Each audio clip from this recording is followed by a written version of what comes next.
Sir আমরা দেখলাম পশ্চিমবঙ্গের এই যে বাজেট যেটা হলো, সেই বাজেটে আমরা দেখতে পাচ্ছি যে নতুন বাংলার যুবসাথী বলে যে প্রকল্প, সেখানে বেকার যুবকদের 1,500 টাকা করে ভাতা দেওয়ার ঘোষণা করা হয়েছে। সেক্ষেত্রে প্রশ্ন যে কর্মসংস্থানের বিকল্প হিসেবে কতটা গ্রহণযোগ্য এই 1,500 টাকা ভাতা? তুমি লালিপপ বোঝো? বেকারদের হাতে লালিপপ তুলে দেওয়া হলো। কেন বলছি, তুমি এ রাজ্যে এমপ্লয়মেন্ট ব্যাংকে এই মুহূর্তে কত লক্ষ লোক নথিভুক্ত? প্রায় 42 লক্ষ লোক। ভাতা কত টাকা ডিক্লেয়ার হলো?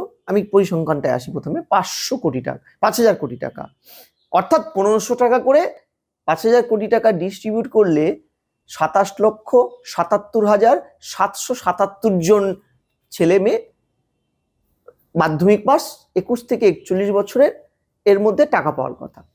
প্রশ্ন হলো যে আপনি যে মানুষগুলোকে, ইয়াংল্যান্ড, ভারত তো এখন ইয়াংল্যান্ড নাকি, পশ্চিমবঙ্গ ভারতের অংশ, প্রচুর যুবক যুবতী, বৃদ্ধ বয়সের লোক সংখ্যা কম, এই মানুষগুলোকে আপনি কি চাইছেন?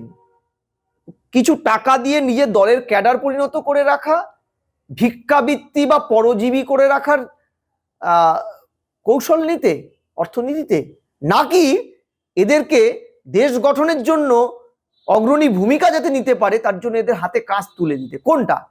আপনি প্রথম পদটা নিলেন, এই যে 1500 টাকা করে মাত্র 27,77,777 জনকে তিনি দেবেন বলেছেন। কারা তারা? সেই বখাটেরা যারা তার দলের ঝান্ডা নিয়ে কাজ করবে, অর্থাৎ এটা ঘুষ।